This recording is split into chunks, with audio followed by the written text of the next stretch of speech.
Assalamualaikum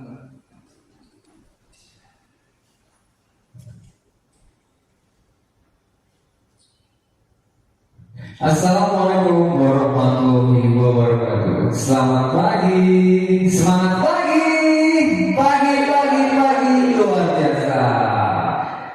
Alhamdulillahirobbilalamin. Assalatu wassalamu ala rasulillah wa ala alihi washabihi ajmain. Nah, Bapak Ibu peserta CPNS tahun 2024, pada pagi hari ini kita akan melanjutkan pembelajaran yang kemarin tentang Smart ASN. Tapi sebelum kita melanjutkan pembelajarannya, izinkan saya untuk memperkenalkan diri kembali.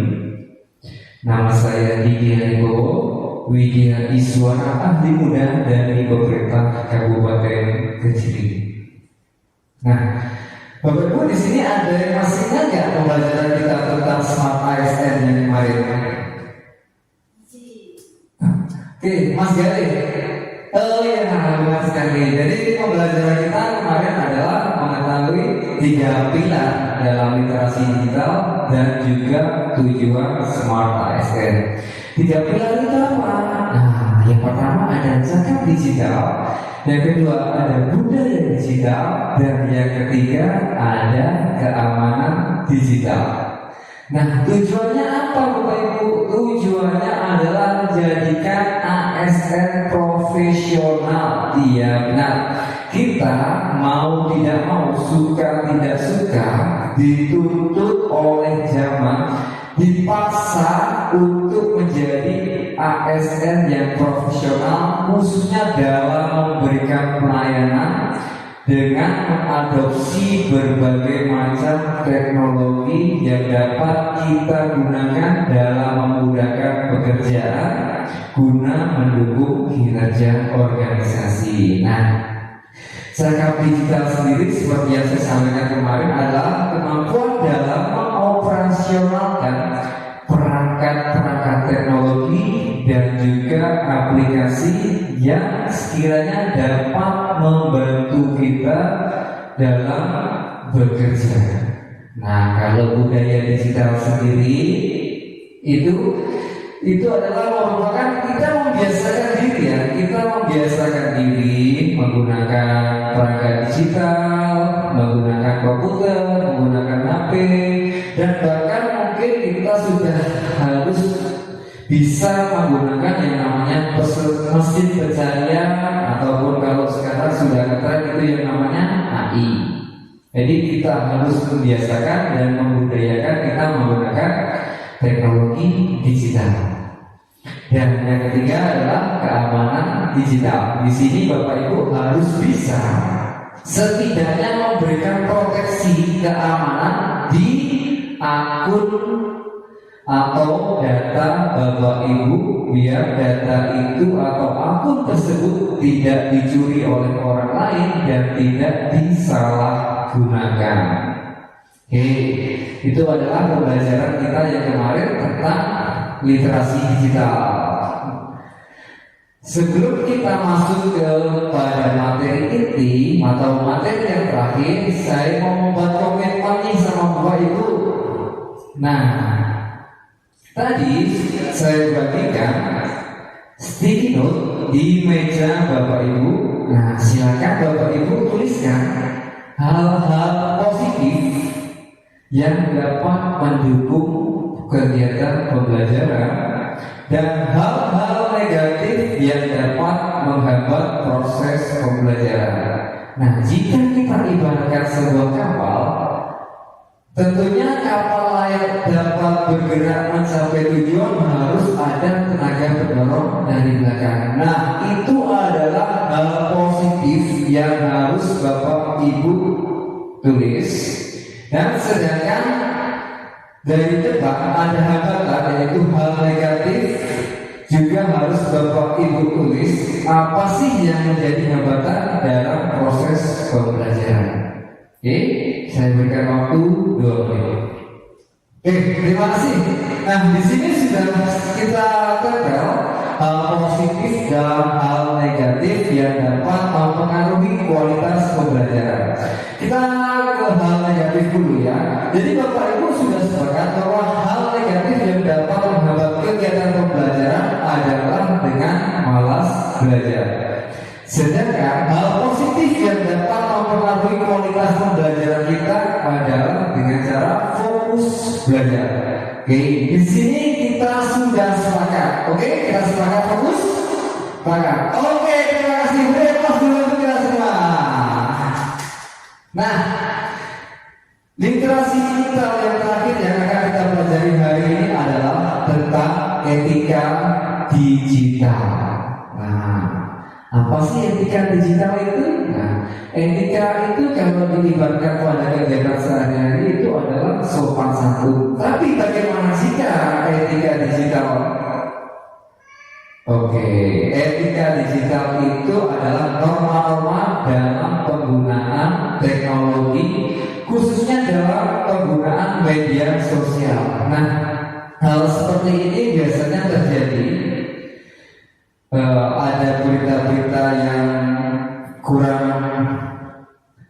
dapat dipertanggungjawabkan, jadi kita harus memilah-milah berita itu, apakah berita itu benar atau berita itu salah. Jadi kita tidak langsung menyebarluaskan berita yang belum tentu kebenarannya. Nah, sampai sini ada yang mau ditanyakan? Oke, Bu Ratna. Oke, terima kasih atas pertanyaannya.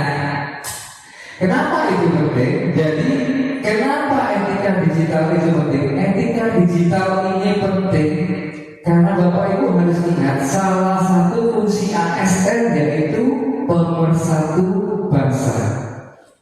Nah, dengan beretika di dunia digital, kita diharapkan memberikan virus-virus yang positif, tidak memberikan komentar-komentar yang negatif, sehingga tidak muncul adanya berita bohong, adanya berita sara atau rasis. Nah, itu harus dapat kita minimalisir. Bahkan yang sekarang lagi ngetren adalah cyberbullying. Dan di situ adalah peran kita di dalam teknologi digital.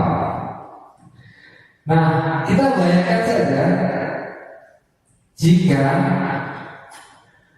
ada seseorang atau teman men-tag gambar yang tidak senonoh pada orang lain yang dianggap alim, apa yang terjadi?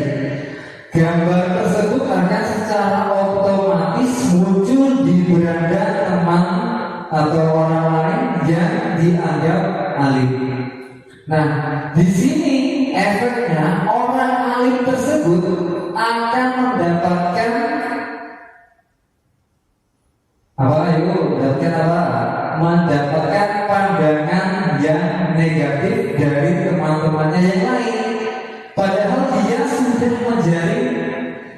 melakukan jejaring, mungkin temannya sudah ratusan bahkan mungkin ribuan. Tapi apa ya? Karena mungkin sifatnya bercanda ya. Tapi efeknya bisa besar karena dia ini termasuk atau dianggap sebagai seorang yang alim. Oke, kurang lebihnya seperti itu ya. Kalau di medsos berhati-hatilah. Jadi kita harus bijak dalam memberikan komentar. Nah, di sini ada studi kasus. Saya akan membagi Bapak Ibu ke dalam 3 kelompok besar. Untuk pembagian kelompoknya sederhana saja. Nanti kelompok 1 itu nomor NDH 1 sampai 10, kelompok 2 NDH 11 sampai 20, dan kelompok 3 adalah NDH 21 sampai 30. Oke, silakan berkumpul dengan anggota kelompoknya dan jangan lupa setiap kelompok itu harus mempunyai ketua kelompok. Oke, saya berikan waktu 10 menit untuk mengerjakan studi kasus tersebut. Nah, di sini sudah kita temukan jawaban dari kelompok 1. Oke, dari persoalan yang sebelumnya, ketika seseorang sudah di medsos bahwa dia sedang marah dan bercerita bahwa ketika seseorang yang menurut dia sangat membencinya. Nah, untuk jawaban kelompok 1 adalah penggunaan bahasa yang baik, memberikan motivasi, berempati. Nah, ini benar Bapak Ibu, tapi tidak sepenuhnya benar. Kenapa tidak sepenuhnya benar? Karena ada informasi yang hilang. Di sini ada informasi yang hilang. Kita tidak tahu keseluruhan dari cerita tersebut. Dia marah karena ada orang yang benci. Ini karena apa? Kita tidak tahu prosesnya seperti apa. Marahnya itu seperti apa? Dia menurut dia benci itu seperti apa? Atau mungkin bahkan bisa dibilang perasaan saja ya. Jadi hanya perasaan saja. Jadi ketika ada seorang yang curhat di medsos, Bapak Ibu harus lebih bijak lagi dalam menanggapinya. Jangan asal memberikan komentar. Nah, karena apa? Komentar kita bisa menjadi statement kita mendukung orang itu atau kita malah menjatuhkan orang tersebut. Jadi kita harus mencari kebenarannya terlebih dahulu. Oke, sebelum kita mengakhiri pembelajaran, Bapak Ibu silakan keluarkan HP-nya dan scan barcode di sini. Kita akan melakukan kuis. Dan waktunya adalah 15 menit. Oke, kita mulai dari sekarang. Oke, cukup.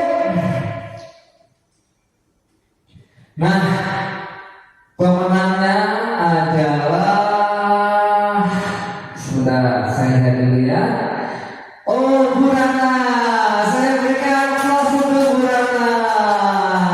Terima kasih sebagai apresiasi saya kepada Bu Rana. Nanti di akhir pembelajaran akan saya berikan bingkisan. Nah, kurang lebihnya pembelajaran kita tanggal 3 kita adalah kita harus bijak dalam berkomentar di media sosial. Kita harus bijak memilah-milah berita yang ada di dunia maya.